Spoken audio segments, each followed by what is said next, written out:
It's a funny do, isn't it, with Meghan and Harry, because now quite literally they are people that you would expect to be paid to appear at certain things.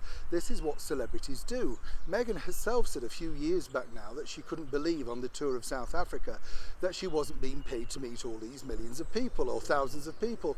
Of course, you know, that's what celebrities do. If you go to a concert now, and I don't know if you've ever been, but now you get off at the Golden Circle. You know, you can get near the celebrity if you pay a bit extra. Of course, you can meet and greet behind the scenes and they give you a picture that they've heavily retouched of them, but not of you. So you can kind of understand this. But in a bit of a shock horror news moment, it appears that Meghan has relented on this particular freebie. As ever though, why? Let me explain.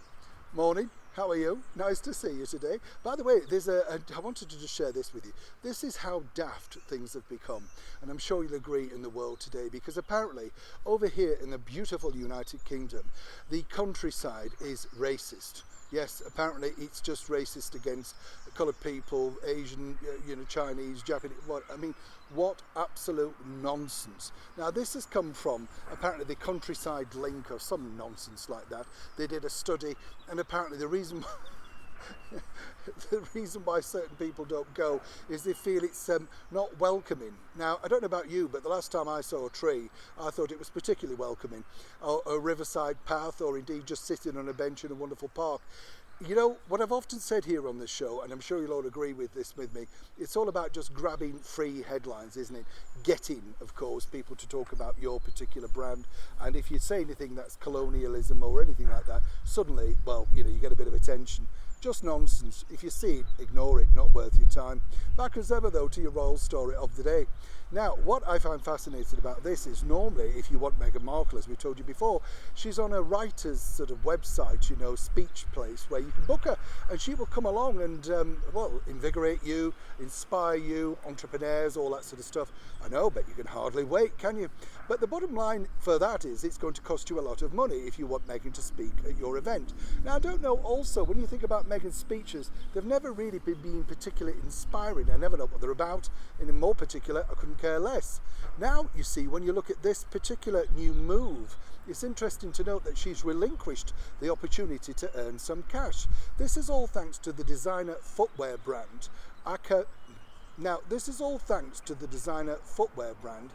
Aquazura.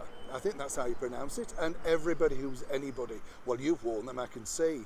Yes, oh, well, you need a bit of brass, let me tell you, to wear this level of shoes. But apparently, they are very expensive designer shoes, and everybody from Catherine, the Princess of Wales, through to Beyonce, Miley Cyrus, really big names have worn the brand. They've put out a brand new ad featuring, for at least 4 seconds, Meghan, who wore their brand shoes for the very first time way back in 2017 on those infamous engagement pictures inside Kensington Palace grounds. Do you remember the one with the fur coat that looked like? Do you remember the one with the white coat that looked like a blanket? Remember that? Well, the stillies were Aquazura. And apparently they didn't need to pay Meghan, simply because they're virtually using seconds, and more importantly her team, and we can tell you this exclusively, that this is a very good piece of positive PR. Nothing negative, and it shows the fact that Meghan can sell high brand fashion without all the fuss and nonsense. Something so far that Dior, Cartier and apparently a leading jewellery company have all bypassed on. Will this very, very quick mention look inside a designer shoe label finally do the trick to Meghan landing the mega designer deal she so retires? Of course, it could be best foot forward, but as ever, we'll have to wait and see. Neil Sean in the very heart of Kensington, London.